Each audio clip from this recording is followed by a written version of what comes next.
Hello everyone, কেমন আছো প্রত্যেকে? আশা করি তোমরা প্রত্যেকে ভালো আছো এবং সুস্থ আছো। আমি Prabal Mitra, faculty of education centre Malda. আজকে কিন্তু তোমাদের সাথে হতে চলেছে একটা জমজমাট ক্লাস। কি ক্লাস? আজকে কিন্তু আমি তোমাদের সাথে নিয়ে চলে এসেছি দ্বাদশ শ্রেণীর বাংলা বিষয়ের একটি গুরুত্বপূর্ণ গল্প, যে গল্পটা কিন্তু এই বছরের পরীক্ষার জন্য খুবই ইম্পর্টেন্ট। তাই বেশি দেরি করব না, চলে যাব গল্পে। দেখো, গল্পটা বলার আগেই কিন্তু আমি তোমাদের বোর্ডে লিখেই দিয়েছি, তোমরা ইতিমধ্যেই বুঝতে পেরে গেছো যে আমি তোমাদের কোন গল্প নিয়ে আজ আমি আলোচনা করব। আজকের গল্পটার নাম হচ্ছে ভাত গল্প। তোমরা প্রত্যেকেই টেক্সট বই খুলে রাখবে এবং টেক্সট বই খুলে রেখে একটা পেন নিয়ে বসবে। যে সমস্ত জায়গা আন্ডারলাইন করব সেই জায়গাটা আন্ডারলাইন করে দেবে। যেগুলো থেকে গুরুত্বপূর্ণ প্রশ্নগুলি আসতে পারে সেই জায়গাগুলোকে আমি একটু বলে দেবো। এবং কোনো কিছুর যদি মানে বুঝতে অসুবিধা হয় বা মানে লিখতে হয়, তোমরা অবশ্যই কিন্তু সেই জায়গাটায় মানেগুলোকে লিখে নেবে। আমি লাইন বাই লাইন ধরে তোমাদের সামনে আলোচনা করে দেব। আশা করি তোমরা প্রত্যেকেই আজকের ক্লাসটাকে বুঝতে পারবে। তো চলো প্রথমেই বলে রাখি যে আজকে কিন্তু আমরা ভাত গল্প আলোচনা করব এবং এই ভাত গল্পের লেখিকা হচ্ছে মহাশ্বেতা দেবী। তিনি কিন্তু এই ভাত গল্পটা লিখেছিলেন এবং এই ভাত গল্পটা সত্যি একদম মন ছুঁয়ে যাওয়ার মতো একটি গল্প। কারণ এই ভাত গল্প পড়তে গেলে আমাদের মনে কিন্তু একটা খাওয়ার প্রতি যে একটা জিনিস, অর্থাৎ খাদ্য যে কতটা গুরুত্বপূর্ণ, ভাতের দাম আমাদের জীবনে যে কতটা গুরুত্বপূর্ণ, তা আমরা এই গল্পটা না পড়লে কখনোই বুঝতে পারবো না। তাই সরাসরি দেরি করব না, চলে যাব গল্পে। ভাত গল্প, লেখিকা মহাশ্বেতা দেবী। এবং এটি কোন কাব্যগ্রন্থের অন্তর্গত? এটি শ্রেষ্ঠ গল্প কাব্যগ্রন্থের অন্তর্গত।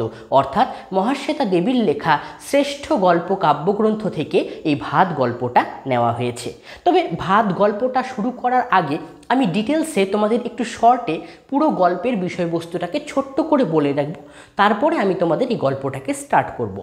এই গল্পের প্রধান চরিত্রের নাম হচ্ছে উৎসব নাইয়া, যাকে আমরা বলি উৎসব নাইয়া।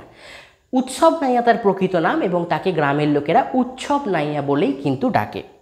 এই উৎসব নাইয়ার গ্রামে বাস করে, অর্থাৎ একদম সুন্দরবনের গ্রামে অঞ্চলে বাস করে।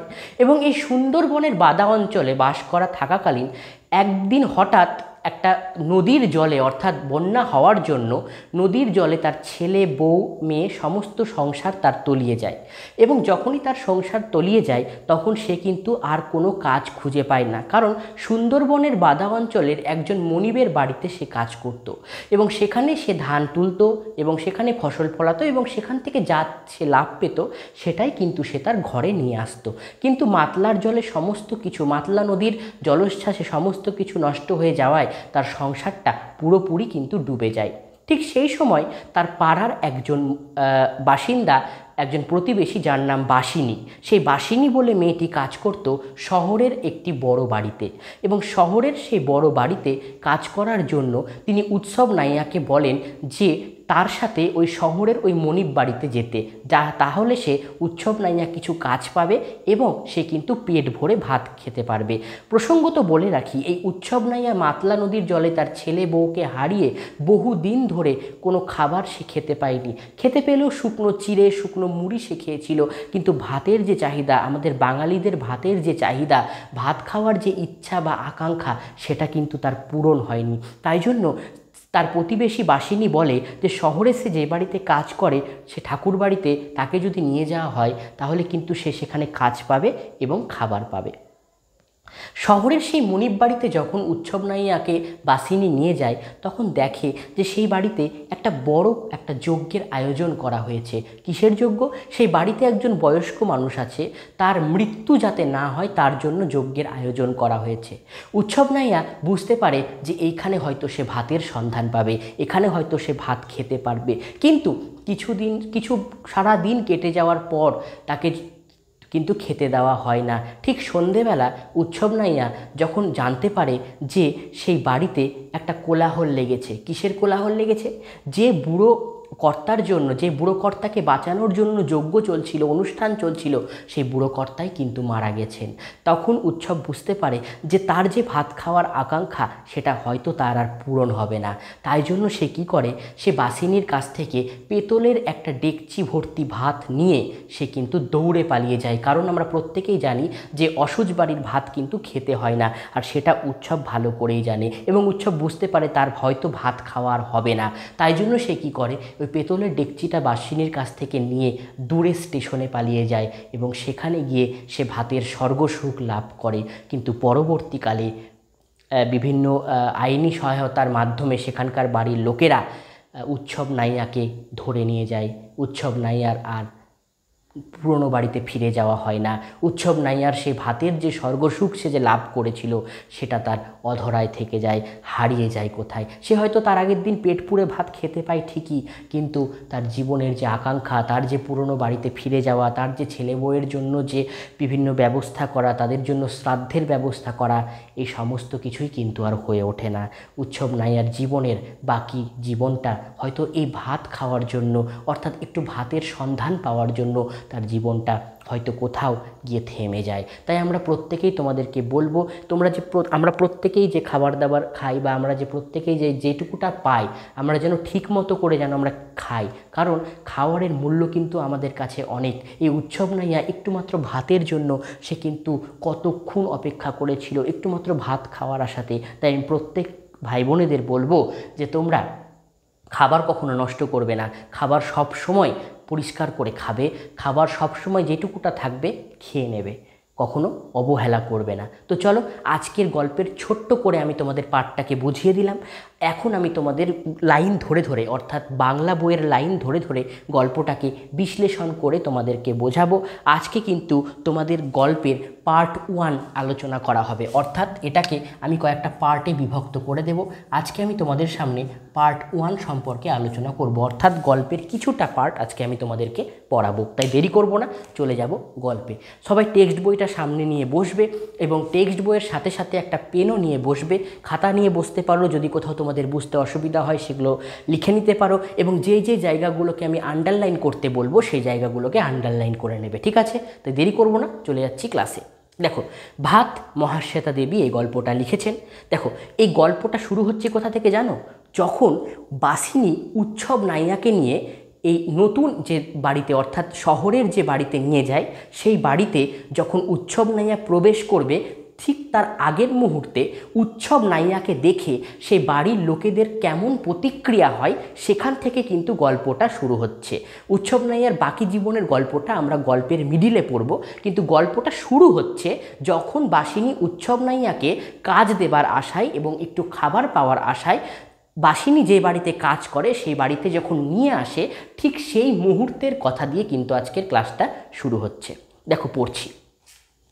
লোকটার চাহনি বড় বাড়ির বড় বউয়ের প্রথম থেকেই ভালো লাগেনি। তার মানে, এটা একটা মানে আছে, কি বলতো?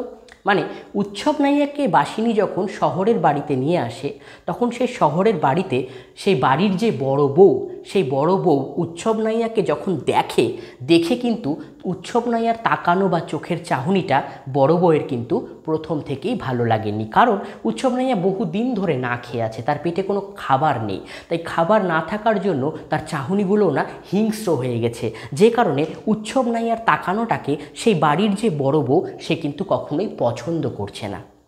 কি বলছে? কীরকম যেন একটা উগ্র চাহনি। উগ্র চাহনি তো অবশ্যই হবে, একে ছেলে বউকে হারিয়েছে, মেয়েকে হারিয়েছে, খাবার দাবার সে বহুদিন ধরে পায়নি, তার কাজ হারিয়ে গেছে, তাই তার স্বভাবটাও কেমন যেন উগ্র হয়ে গেছে। আর কোমর পর্যন্ত ময়লা লুঙ্গিটা অত্যন্তই ছোট। মানে উৎসবের এখানে যদি চেহারার বিবরণ যদি দেওয়া হয়, তাহলে তার চেহারাতে আছে কোমর পর্যন্ত একটা ময়লা লুঙ্গি, যেটা বহুদিন ধরে সে পরে আছে এবং পরে থাকতে থাকতে সেটা ময়লা হয়ে গেছে এবং অনেকটাই ক্ষয়ে গেছে। বহুদিন ধরে পরছে তো, সেজন্য সেই লুঙ্গিটা কিন্তু ক্ষয়ে গেছে।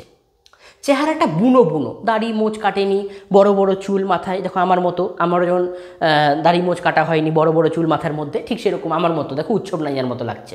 দেখো তো সেরকমই কিন্তু চেহারাটা তার বুনো বুনো। এবং বামুন ঠাকুর, কিন্তু বামুন ঠাকুর বলল ভাত খাবে কাজ করবে। এখানে বামুন ঠাকুরটাকে, এখানে বামুন ঠাকুর হলো সেই বড় বাড়িতে কাজ করছে, বড় বাড়িতে কাজ করার জন্য তো রান্না হচ্ছে, অনুষ্ঠানের জন্য তো রান্না হচ্ছে, সে রান্না করার যে ব্যক্তিটা, যিনি রান্না করছেন, তাকে বলা হচ্ছে বামুন ঠাকুর। এবং তিনি বললেন যে ভাত খাবে কাজ করবে, একটু খাবে এবং কাজ করবে, মানে কাজ করবে এবং তার সাথে তাকে কিছু একটু খাবার দিতে হবে। কোথা থেকে আনলে? প্রশ্ন এসছে, কোথা থেকে আনলে? এ সংসারে সব কিছুই চলে বড় পিসিমার নিয়মে। তার মানে এই বাড়িতে আরেকটা চরিত্র আছে যার নাম হচ্ছে বড় পিসিমা, অর্থাৎ সেই বাড়ির একজন পিসিমা। তো সেই বড় পিসিমার বড় বউয়ের পিসি শাশুড়ি হন, অর্থাৎ সেই বাড়িতে যে বড় বউয়ের কথাটা তোমাদের আলোচনা করে দিলাম, সেই বড় বউয়ের পিসি শাশুড়ি হচ্ছে ওই পিসিমাটা। খুবই অদ্ভুত কথা, তার বিয়ে হয়নি। একটা অদ্ভুত কথা যে বড় পিসিমার কিন্তু বিয়ে হয়নি, তাই জন্য সে কিন্তু তার দাদার বাড়িতেই থেকে গেছে, অর্থাৎ সে তার মায়ের বাড়িতে বা দাদার বাড়িতে, যাই ইচ্ছা বলি না কেন, সে তার মায়ের বাড়ি বা দাদার বাড়িতেই কিন্তু থেকে গেছে। কিন্তু এটা অদ্ভুত কথা, বিয়ে হয়নি কেন? কারণ আগেকার দিনে মেয়েদের অল্প বয়সেই বিয়ে হয়ে যেত, কিন্তু তার বিয়ে না হওয়ার জন্য বলা হচ্ছে খুবই অদ্ভুত কথা, কারণ সেই পিসিমার কিন্তু বিয়ে হয়নি। সবাই বলে সংসার ঠেলবার কারণে অমন বড়লোক হয়েও ওরা মেয়ের বিয়ে দেয়নি, অর্থাৎ সংসারের কথা চিন্তা করে, সংসারের ভালো কথা চিন্তা করে তা বাড়ির লোকেরা নাকি সংসারটা কি করে চলবে, সংসারটা কি করে দাঁড়াবে, তার জন্য নাকি ওদের বাড়ির লোকেরাও ওর মেয়ের বিয়ে দেয়নি। অমন বড়লোক হয়েও মানে আমি আগেই বললাম যে শহরে যে বাড়িতে উৎসব নাইয়া কাজ করতে এসছে তারা প্রচণ্ড বড়লোক, তাই বড়লোক হয়ে গেলেও তাদের কিন্তু মেয়ের বিয়ে দেওয়া হয়নি। তখন বউ মরে গেলে বুড়ো কর্তার সংসার নিয়ে নাটা ঝামটা হচ্ছিল। এখানে কার বউ মরে যাওয়ার কথা বলা হয়েছে? এখানে বড় পিসিমার, অর্থাৎ বড় পিসিমার যে মা বাবা তার কথা বলা হয়েছে। বড় পিসিমার যে মা, তার মা অল্প বয়সেই মারা যান। বড় পিসিমার মা অল্প বয়সে মারা যান বলে সেই পুরো সংসারটাকে বেঁধে রাখার জন্য, সেই পুরো সংসারটাকে দেখাশোনা করার জন্য বড় পিসিমার বাবা তার মেয়ের বিয়ে দেয়নি, তাকে অবিবাহিতই রেখেছে, যাতে সংসারটা, এত বড় সংসার, এত বড় বাড়িটাকে যাতে ধরে রাখতে পারে, তার জন্য তার বিয়ে দেয়নি। আর নাটাঝামটা হচ্ছিল মানে, নাটাঝামটা কথার অর্থ হচ্ছে যেহেতু বিয়ে দেওয়া হয়নি, সেহেতু তার সাথে সাথে যেহেতু হঠাৎ করে মারা যান, পরিবারটাকে গুছানোর জন্য, অর্থাৎ পরিবারটাকে সুন্দর করে রাখার জন্য কিন্তু পিসিমা বিয়ে করেননি। বড় বাড়ির লোকেরা বলে ওর বিয়ে ঠাকুরের সঙ্গে। এখানে ওর বিয়ে বলতে কার কথা বলা হয়েছে? এখানে ওর বিয়ে বলতে বড় পিসিমার কথা বলা হয়েছে। লোকেরা বলে যে ওনারা নাকি বিয়ে হয়ে গেছে ঠাকুরের সঙ্গে। কোন ঠাকুরের সঙ্গে? উনি হলেন দেবতার সেবিকা। উনি হলেন দেবতার সেবিকা, তার মানে এখানে বড় পিসিমা হলেন দেবতার সেবিকা। এখানে কোন দেবতার কথা বলা হয়েছে তোমাদের বলে রাখি, এখানে দেবতা বলতে শিব ঠাকুরের কথা বলা হয়েছে। অর্থাৎ বড় বাড়ির লোকেরা এই কথাটাই বলে যে বড় পিসিমার বিয়ে হয়েছে শিব ঠাকুরের সঙ্গে, তাই মানুষের সাথে তার কিন্তু কোনো বিয়ে হয়নি, সেজন্য তিনি হলেন দেবতার সেবিকা। তিনি সর্বদা দেবতার সেবা করে চলেছেন এবং তার বিয়ে শিব ঠাকুরের সাথে হয়েছে বলে তিনি আর বিয়ে করতে চান না। বড় বাড়িতে শিব মন্দির আছে একটা, যে বড় বাড়ির কথা এখানে বলা হয়েছে সেই বড় বাড়িতে একটা শিব মন্দির কিন্তু আছে। বুড়ো কর্তা এ রাস্তার সবগুলো বাড়ি শিব, মহেশ্বর, ত্রিলোচন, উমাপতি এমন বহু নামে শিবকে দিয়ে রেখেছেন। তার মানে এই যে বুড়ো কর্তার কথা আমি বললাম, এই বুড়ো কর্তার কিন্তু একটা বাড়ি নয়, এই বুড়ো কর্তার অনেকগুলো বাড়ি আছে। পাড়াতে অর্ধেকটা বাড়ি ধরে রাখো ওদেরই আছে, তাই জন্য সমস্ত বাড়ির নাম সে কিন্তু শিব ঠাকুরের নাম দিয়ে রেখেছে। যেমন শিব, মহেশ্বর, ত্রিলোচন, উমাপতি এই নামে তিনি কিন্তু রেখেছেন।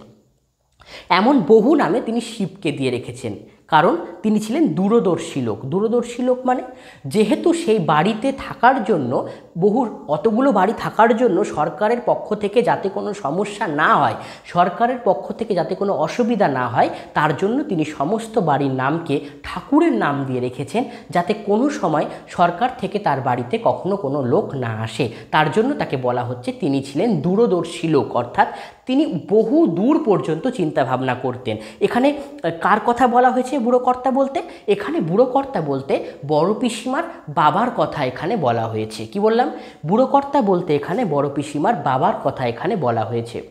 তার জন্যই এরা করে খাচ্ছে। তার জন্য এরা করে খাচ্ছে মানে এখানে করে খাচ্ছে বলতে সে বড় পিসিমার ভাই, বড় পিসিমা এবং তাদের বড় পিসিমার ভাইয়ের যে ছেলে মেয়ে, তাদের যে ছেলের বউরা বা তাদের সন্তানরা, তারা কিন্তু আরাম করে দিন কাটাতে পারছে, কারণ তারা একটা পৈতৃক সম্পত্তি তাদের আছে, তাই জন্য তাদের কোনো অসুবিধা হচ্ছে না।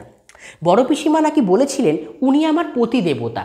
বড় পিসিমা বলেছিলেন উনি আমার প্রতিদেবতা। এখানে উনি বলতে শিব ঠাকুরকে বোঝানো হয়েছে, অর্থাৎ বড় পিসিমা শিব ঠাকুরকেই নিজের প্রতিদেবতা হিসেবে মেনে নিয়েছেন। মানুষের সঙ্গে বিয়ে দিও না, তিনি বলেছেন কোনো মানুষের সঙ্গে কিন্তু আমার বিয়ে দিও না, কারণ এই শিব ঠাকুরই হচ্ছে আমার প্রতিদেবতা। এসব কথা সত্যি না মিথ্যে কে জানে, লোকে বুঝতেও পারে না, কি জানে কি বলে বড় পিসিমা, সত্যিও হতে পারে আবার মিথ্যেও হতে পারে। বড় পিসিমা চিরকাল এ সংসারের হেসেল দেখেছেন। হেসেল কথার অর্থ হচ্ছে রান্নাঘর, তাই বড় পিসিমা ছোটবেলা থেকেই এই সংসারের রান্নাঘরটা দেখেছেন এবং ভাড়াটে বাড়িতে মিস্ত্রি লাগিয়েছেন এবং তার বাবার সেবা করছেন। অর্থাৎ এই যে বড় পিসিমার কথা আমি তোমাদের বললাম, এই বড় পিসিমা রান্নাঘরে কাজ করেছেন সারা জীবন ধরে। এছাড়াও তাদের অনেক বাড়ি আছে যে বাড়িগুলোতে তারা ভাড়া দিয়ে দিয়েছে এবং ভাড়া দিয়ে দেওয়ার জন্য সেই ভাড়াতে কোনো সমস্যা হচ্ছে কিনা, সে ভাড়া বাড়ির কোনো কাজকর্ম সমস্ত কাজে বড় পিসিমা দেখাশোনা করতেন এবং বড় পিসিমার বাবার সেবা করতেন। অর্থাৎ সারা জীবন ধরে তিনি রান্নাঘর, বড় পিসিমার বাবার সেবা এবং ভাড়াটে বাড়িতে বিভিন্ন কাজকর্ম দেখাশোনা করা, এই সমস্ত কাজগুলি তিনি করে গেছেন।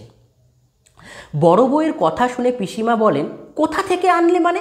ঝড় জলে দেশ ভেসে গেছে, আমাদের বাসিনীর কে যেন একটা হয়, সেই তো ডেকে এনেছে। তখন যখনই ওই বড় বউ বলেছিল যে কোথা থেকে আনলে, এবার দেখো গল্পে আসছি সেকেন্ড লাইনটা, কোথা থেকে আনলে, তখন বড় পিসিমা উত্তর দেয় যে কোথা থেকে আনলে মানে কি, আরে ও তো উৎসব, ওর বাড়ি ঝড় জলে ভেসে গেছে এবং বাসিনীর কেউ একটা পরিচিত কেউ হয়, ওকে এখানে নিয়ে এসেছে যাতে সে একটু কাজ করতে পারে। বড় বউ বলছে কীরকম যেন একটা দেখতে একটা কেমনই, ভালো না খুব একটা। তখন বলেন, ময়ূর ছাড়া কার্তিক আসবে নাকি? এর মানে হচ্ছে ময়ূর ছাড়া কখনো কার্তিক ঠাকুর কিন্তু আমাদের পৃথিবীতে আসেন না, মানে সর্বদা ময়ূরকে নিয়েই কিন্তু কার্তিক ঠাকুরের ছবি আমরা দেখতে পাই। তাই জন্য বলছে যে এখানে বাসিনী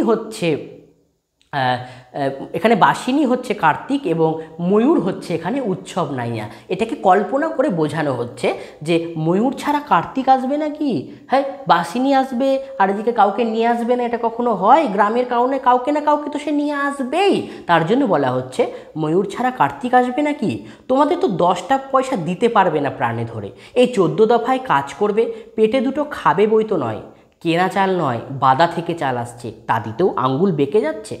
মানে এই বড় পিসিমার কথাবার্তাগুলো একটা ঠেস মারা কথাবার্তা, মানে প্রত্যেকটা কথাতেই একটু তোমার মনে একটু কষ্ট হবে, তোমাকে কষ্ট দিয়ে কথা বলবে বা তোমাকে একটু অবহেলা করে কথা বলবে বা তোমাকে একটু রেগে কথা বলবে, এই ধরনের কথাগুলো তিনি বলতেন। তিনি বড় বউকে বলছেন যে তোমরা তো 10টা পয়সা দিতে পারবে না, তোমরা তো খুব কিপটে লোক, তোমরা 10টা পয়সাও দিতে পারবে না, 14 দফায় কাজ করবে। 14 দফায় কাজ করবে মানে সেই বাড়িতে, অর্থাৎ যে বাড়িতে বাসিনী উৎসবকে নিয়ে এসেছে সেই বাড়িতে কাঠ কাটার জন্য উৎসব নাইয়াকে নিয়ে আসা হয়েছে এবং সেখানে উৎসব নাইয়াকে বলা হয়েছে যে যজ্ঞ করার জন্য 14 দফায় তোমাকে কাঠ কাটতে হবে, অর্থাৎ 14 ভাগে তোমাকে কাঠ কাটতে হবে। তাই জন্য বলা হচ্ছে এখানে 14 দফায় কাজ করবে, পেটে দুটো খাবে বই তো নয়, তো 14 দফায় কাজ করবে, 14 বার করে কাঠ কাটবে, তো ও কিছু খাবে না? আরে কেনা চাল দিতে হবে না, বাদা থেকে চাল আসছে। বাদা কথার অর্থ কি তোমরা যারা জানো না তারা লিখে নাও। বাদা কথার অর্থ হচ্ছে জঙ্গলপূর্ণ নিচু জলাভূমিকে বলা হয় বাদা। কি বললাম? জঙ্গলপূর্ণ নিচু জলাভূমিকে বলা হয় বাদা। তো বলছে আরে কেনা চাল তো দিতে হচ্ছে না, জমি থেকে যে চাল আসছে সেই চালই তোমাকে দিতে বলা হচ্ছে, তা দিতেও তোমাদের আঙ্গুল বেঁকে যাচ্ছে। এটা বড় বউকে শুনিয়ে বড় পিসিমা বলছে। বড় বউ চুপ করে যায়, কারণ বড় বউ জানে যে বড় পিসিমার সাথে কথায় সে কিন্তু পারবে না। বড় পিসির কথায় আজকাল কেমন একটা যেন ঠেস থাকে, মানে ঠেস মারা কথা, মানে শুনলেই তোমার একটু গায়ে একটু জ্বলন হবে আর কি। তোমাদের মানে কি? বড় পিসিমা কি অন্য বাড়ির লোক নাকি? তখন বড় বউ বলছে যে তোমাদের মানে কি, তুমিও তো এই বাড়ির লোক, তুমিও তো এই বাড়ির একজন সদস্য, তাহলে কি তুমি কি অন্য বাড়ির লোক? বড় পিসিমাকেও কিন্তু বড় বউ এই কথাটা বলছে। বড় পিসিমা শেষ খোঁচাটা মারেন। বড় পিসিমাও কিন্তু ছাড়ার পাত্র নয়। বড় বউ যেহেতু এই কথাটা বলেছে, বড় পিসিমাও কিন্তু তাকে ছাড়ছে না। বড় পিসিমা বলছে তোমার শ্বশুরই তো মরতে বসেছে বাছা, তার জন্যই তো হোমযজ্ঞী হচ্ছে, তার জন্য একটা লোক খাবে। বলছে আরে তোমার শ্বশুরই তো মরতে বসেছে। এখানে তোমার শ্বশুর বলতে কাকে বলা হচ্ছে? এখানে তোমার শ্বশুর বলতে বড় বউয়ের শ্বশুরকে বলা হচ্ছে। কি বললাম? এখানে শ্বশুর বলতে বড় বউয়ের শ্বশুরকে বলা হচ্ছে, অর্থাৎ বড় পিসিমার ভাইয়ের কথা বা দাদার কথা এখানে বলা হচ্ছে। এখানে বড় পিসিমার ভাই বা দাদার কথা বলা হচ্ছে এবং অন্য অর্থে বড় বউয়ের শ্বশুরকে বলা হচ্ছে। অর্থাৎ শ্বশুর অসুস্থ এবং তার জন্য একটা কিছু অনুষ্ঠানের আয়োজন করা হয়েছে, তার জন্যই বলছে যে যজ্ঞ করা হচ্ছে, হোম যজ্ঞ করা হচ্ছে। তো তার জন্য একটা লোক খাবে, তাও তুমি খাওয়াতে পারছো না, তুমি শুধু আমার আমার তোমার এই করে যাচ্ছ, এটা কি তোমার বাড়ি নয়, এটা কি শুধু আমারই বাড়ি? এই ধরনের বিভিন্ন কথাবার্তা তাদের মধ্যে চলছে।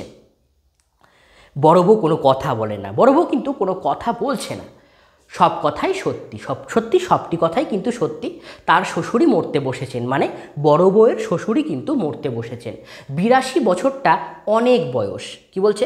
82 বছরটা অনেক বয়স। সত্যি 82 বছরটা অনেক বয়স, কিন্তু শ্বশুর বেশ টনক ছিলেন, মানে টনক বলতে বেশ একদম তরতাজা ছিলেন, হাট্টাকাট্টা ছিলেন একদম, মানে হেঁটে চলে বেড়াতেন, সব কিছু করতে পারতেন। কিন্তু শ্বশুরের বয়স কত? 82 বছর।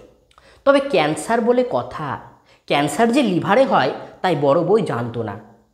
মানে এই যে শ্বশুর, তার যে শ্বশুর, বড় বউয়ের যে শ্বশুর মশাই, তার একটা ক্যান্সার হয়েছে, সে একজন ক্যান্সারের পেশেন্ট, এবং তার যে 82 বছর বয়সে ক্যান্সার হয়েছে এবং ক্যান্সারটা হয়েছে লিভারে। ক্যান্সারটা যে লিভারে হয় সেটা কিন্তু বড় বউ জানতো না। তাই জন্য বড় বউ আর পিসিমার কথায় কোনো কথা না বলে সে কিন্তু প্রায় দৌড়ে চলে যায়। আজ অনেক কাজ। মেজ বউ উনান পাড়ে বসে আছে, অর্থাৎ বড় বউয়ের আগে যে বউ আছে তার নাম হচ্ছে মেজ বউ। তো মেজ বউ উনান পাড়ে বসে আছে। শাশুড়ির মাছ খাওয়া বুঝি ঘুচে যায়। এ কথার মানে কি? আগেকার দিনে স্বামী মারা গেলে স্ত্রীরা কিন্তু আর আমিষ খেতে পারবে না, মানে স্বামী মারা গেলে তাদের স্ত্রীকে মারা যাওয়ার পর নিরামিষ ভোজন করতে হবে, তারা আর কোনোদিনও মাছ মাংস ডিম ছুঁয়ে দেখতে পারবে না। তার জন্য তার শাশুড়ির, অর্থাৎ বড় বউয়ের শাশুড়ি, এবং অন্যদিকে বলতে গেলে বড় পিসিমার যে দাদার বউ, তার কথা এখানে বলা হচ্ছে, তার মাছ খাওয়া কেন ঘুচে যায়? কারণ যদি শ্বশুর তার স্বামী মরে যায় তাহলে কিন্তু সে আর কিছু আমিষ খেতে পারবে না। তাই কয়েকদিন ধরে ইলিশ, পাকা পোনার পেটি, চিতলের কোল, ডিম পোড়া ট্যাংরা, বড় ভেটকি মাছের যোগ্যি লেগেছে। তার মানে তাই অনেক দিন ধরে বাড়িতে ইলিশ, পাকা পোনা মাছ, চিতল, ডিম পোড়া ট্যাংরা, বড় ভেটকি মাছ, এই সমস্ত জিনিস খাওয়ার আয়োজন হয়েছে। কারণ রেঁধে বেড়ে শাশুড়িকে খাওয়ানো তার কাজ। অর্থাৎ মেজ বউয়ের কাজ কি? মেজ বউয়ের কাজ হচ্ছে রেঁধে বেড়ে তার শাশুড়িকে খাওয়ানো। শ্বশুরের ঘরে নার্স, অর্থাৎ তারা ওই শ্বশুরকে দেখাশোনা করার জন্য, বড় বউ এবং মেজ বউয়ের শ্বশুরকে দেখাশোনা করার জন্য বাড়িতে একজন নার্স আছে। বড় বউ এখন সে ঘরে গেল, অর্থাৎ যে ঘরে তার শ্বশুর আছে সেই ঘরে বড় বউ গিয়ে বসলো। কারণ সে যদি বড় বউ যদি ওই শ্বশুরের ঘরে গিয়ে বসে তাহলে নার্স এসে নিচে এসে একটু চা খেয়ে যাবে, অর্থাৎ একটু জল পান করবে, চা খাবে। সেজন্য বড় বউ শ্বশুরের ঘরে গিয়ে বসলো যাতে সেই নার্স এসে একটু চা খেতে পারে। সেজো ছেলে নাকি বিলেতে থাকে। বিলেতে কথার অর্থ হচ্ছে বিদেশে। সেজো ছেলে বিদেশে থাকে, তার আসার কথা ওঠে না, সে কিন্তু আসে না, খুব একটা বাড়িতে আসে না, এবং কবে আসবে কি না আসবে সেটাও কিন্তু জানা যায় না। মেজো ও বড় ঘুমোচ্ছে, ছোট মেজো ও বড় ঘুমোচ্ছে, তার মানে ছোট ছেলে, মেজো ছেলে এবং বড় ছেলে কিন্তু ঘুমোচ্ছে। এ বাড়ির ছেলেরা বেলা 11টার আগে ঘুম থেকে ওঠে না। তাহলে প্রশ্ন আসতে পারে এখান থেকে যে এ বাড়ির ছেলেরা কটার আগে ঘুম থেকে ওঠে না? সঠিক উত্তরটা হবে এ বাড়ির ছেলেরা বেলা 11টার আগে কিন্তু ঘুম থেকে ওঠে না। তার জন্যই তাদের চাকরি করে হওয়া ওঠেনি, অর্থাৎ তারা 11টা অবধি ঘুমোবে বলে তারা কিন্তু কোনো চাকরি ক্ষেত্রে কোনো অ্যাপ্লাই বা চাকরির জন্য কোনো প্রচেষ্টা তারা কিন্তু করেনি, কারণ তাদের প্রচুর সম্পত্তি। কি দেখো, 18খানা দেবত্র বাড়ি আর বাদা অঞ্চলে অসাগর জমি থাকলে কাজ কেই বা করবে? এর অর্থ হচ্ছে তাদের 18খানা দেবত্র বাড়ি। দেবত্র বাড়ি মানে এই যে বিভিন্ন শিব, ত্রিলোচন, উমাপতি, এই যে নাম দিয়ে যে বাড়িগুলো আছে সেগুলো টোটাল আছে ওদের 18টা বাড়ি, এবং তার সাথে বাদা অঞ্চল। বাদা অঞ্চল মানে আমি বললাম জঙ্গলপূর্ণ নিচু জলাভূমিকে বলা হয় বাদা অঞ্চল। সেই বাদা অঞ্চলে অসাগর জমি। অসাগর জমি মানে একটা সমুদ্রের এপারে দাঁড়ালে ওপার যেমন দেখা যায় না, ঠিক সেরকমই কিন্তু তাদের জমির এই পারে দাঁড়ালে জমির ওই পারে কি আছে তা কিন্তু আর দেখা যায় না, এত জমি তাদের। তাহলে এত জমি, এত বাড়ি, এত সম্পত্তি, কেউ কি কাজ করবে? তাই জন্য তাদের চাকরি করে হওয়া ওঠেনি, তাই জন্য তারা ঘুম থেকে ওঠে না। শ্বশুরের ঘরে বসে বড় বউ ভাবতে চেষ্টা করে শ্বশুর নেই। বড় বউ চুপচুপ করে ভাবে, হঠাৎ করে, ইমা যদি আমার শ্বশুর না থাকে তাহলে কি হবে? ক্যান্সার, লিভারে ক্যান্সার। আরে ক্যান্সারটা তো লিভারে হয়েছে, তা আগে বোঝা যায়নি। ক্যান্সার যে লিভারে হয় সেটা বোঝা যায়নি। বোঝা গেল যখন, তখন আর কিছু করার নেই, কারণ ক্যান্সারটা শরীরে ছড়িয়ে গেছে। ক্যান্সারটা ছড়িয়ে গেছে বলে আর কিছু করার নেই। বড় বউ ভাবতে চেষ্টা করছে তখনও চাঁদ সূর্য উঠবে কি না। ভাবো কি হাসির কথা। বড় বউ ভাবতে চেষ্টা করছে যে তখনও চাঁদ সূর্য উঠবে কি না, কারণ শ্বশুর তার কাছে ঠাকুর দেবতার সমান। তার মানে বড় বউয়ের কাছে তার শ্বশুর হচ্ছে ভগবানের সমান। তাই শ্বশুর যদি মরে যায় তাহলে কি চাঁদ সূর্য আকাশে উঠবে? শ্বশুর যদি মারা যায় তাহলে কি পৃথিবীতে দিনরাত্রি হবে? এই ধরনের কথা তার মানে হচ্ছে, কারণ তিনি তার শ্বশুরকে ভগবানের মতো পুজো করেন, ভগবানের মতো তার সেবা করেন। এবার বড় বউ ভাবছে যে তার শ্বশুরের জন্য তিনি সারা জীবন কী কী কাজকর্ম করে এসেছেন। তার জন্য দই পেতে ইসব গুল দিয়ে শরবত তৈরি করে দিতে হতো। ইসবগুল হচ্ছে একটা খাবার যেটা খেতে হয়, এবং সেটা দিয়ে নাকি তিনি শরবত তৈরি করে দিতেন। শত ঠাকুর আসুক, শত ঠাকুর আসুক মানে যতই রান্নার ঠাকুর আসুক না কেন, তিনি খেতে আসার 5 মিনিট আগে বড় বউকে করতে হতো রুটি লুচি। তার মানে তার জন্য, মানে ওই শ্বশুরের জন্য কী কী করতে হতো? রুটি এবং লুচি তাকে রান্না করতে হতো। কখন? খেতে আসার 5 মিনিট আগে। বিছানা পাততে হতো, পা টিপে দিতে হতো, আরও কত কাজ করতে হতো সারা জীবন ধরে। এখন কি আর সেসব করতে হবে? কে জানে। অর্থাৎ বড় বউ ভাবছে যে আমার শ্বশুর খেতে আসার আগে আমি রুটি লুচি করতাম, পা টিপে দিতাম, বিছানা পাততাম, কত কাজ করতাম, কিন্তু আমার শ্বশুর যদি মারা যায় তাহলে কি আমাকে এভাবে করতে হবে? ডাক্তাররা বলে দিয়েছে বলেই তো আজকে হোমযজ্ঞ হচ্ছে। ডাক্তাররা বলে দিয়েছে যে যজ্ঞ করতে হবে। ছোট বউয়ের বাবা তান্ত্রিক এনেছেন। এখান থেকে প্রশ্ন আসতে পারে কে তান্ত্রিক এনেছেন? সঠিক উত্তরটা হবে ছোট বউয়ের বাবা তান্ত্রিক এনেছেন। এবার তান্ত্রিক এনেছেন মানে যজ্ঞ হবে। কি কি যজ্ঞের জন্য আয়োজন করা হয়েছে? বেল, কেওড়া, অশ্বত্থ, বট, তেঁতুল গাছের কাঠ এনেছে আধমন করে। সেগুলোকে নাকি সব এক মাপে কাটতে হবে। কালো বিড়ালের লোম আনতে গেছে ভজন চাকর। তাহলে প্রশ্ন আসতে পারে কালো বিড়ালের লোম কে আনতে গেছে? এ লাইনটা আন্ডারলাইন করবে। কালো বিড়ালের লোম কে আনতে গেছে? উত্তর হবে ভজন চাকর। শ্মশান থেকে বালি, এমন আরও কত যে ফরমাস। শ্মশান থেকে বালি আনতে হবে। এরকম অনেক কিছু যজ্ঞের জন্য আয়োজন করা হচ্ছে, যাতে ওই বড় বৌমার শ্বশুরকে বাঁচানো যায়, তা যাতে সে আরও বেশি দিন বাঁচতে পারে, তার জন্য এতগুলো কিছুর আয়োজন করা হয়েছে। তো এই জিনিসটা পড়তে হবে। আজকে আমি তোমাদের এতটাই বুঝিয়ে দিলাম, এবং কোন কোন লাইন থেকে প্রশ্ন আসতে পারে সেটাও তোমাদের বলে দিলাম। তবে আরেকটু বলে রাখি যে কি কি মাছের আয়োজন করা হয়েছিল সেখান থেকে প্রশ্ন আসতে পারে। এছাড়াও শ্বশুরের বয়স কত? 82 বছর, এখান থেকে প্রশ্ন আসতে পারে। শ্বশুরের কোথায় ক্যান্সার হয়েছিল ওখান থেকে প্রশ্ন আসতে পারে। বা ময়ূর ছাড়া কার্তিক আসবে নাকি, এই কথাটা কে কাকে বলেছিল, এখান থেকে প্রশ্ন আসতে পারে। আচ্ছা, তারপরে একটা প্রশ্ন আছে যে বড় পিসিমার বিয়ে দেওয়া হয়নি কেন, এখান থেকে প্রশ্ন আসতে পারে। আচ্ছা, সংসারের সব কিছু চলে কার নিয়মে, এখান থেকে প্রশ্ন আসতে পারে। কীরকম যেন উগ্র চাহনি, কার চাহনির কথা এখানে বলা হয়েছে, এগুলো থেকে প্রশ্ন আসতে পারে। তো আজকে আমি তোমাদের প্রথম পর্ব সম্পর্কে আলোচনা করলাম। দ্বিতীয় পর্ব দেখার জন্য অবশ্যই আমাদের চ্যানেলকে ফলো রাখো। আমাদের চ্যানেলটাকে যারা নতুন হয়ে আছো তারা অবশ্যই সাবস্ক্রাইব করে দাও। সেকেন্ড পার্ট খুব তাড়াতাড়ি তোমাদের জন্য নিয়ে আসা হবে। আপাতত তোমরা ফার্স্ট পার্টটাকে ভালো করে পড়ো। কোথাও যদি কোনো বুঝতে অসুবিধা হয় অবশ্যই কিন্তু আমাকে জানাবে। এবং তোমরা যারা যারা ভাবছো যে আমাদের এখানে অ্যাডমিশন নেবে, আমাদের এই এডুকেশন সেন্টারে পরিবারের সাথে যুক্ত হবে, তারা আমাদের হোয়াটসঅ্যাপ করতে পারো 8509456622 এই নাম্বারে। এখানে তোমরা বাংলা, এডুকেশন, সমাজতত্ত্ব, ইতিহাস, রাষ্ট্রবিজ্ঞান, ভূগোল, দর্শন, সংস্কৃত এবং পরিবেশ বিদ্যার মতো গুরুত্বপূর্ণ সাবজেক্টগুলি পেয়ে যাবে। তাই ঝটপট দেরি নয়, যুক্ত হয়ে যাও আমাদের সাথে। সামনেই তোমাদের টেস্ট পরীক্ষা, তোমাদের টেস্ট পরীক্ষা খুব ভালো হোক এই আশা রাখছি। তো আজকের মতো চলি, তোমরা প্রত্যেকে ভালো থেকো এবং সুস্থ থেকো। টাটা।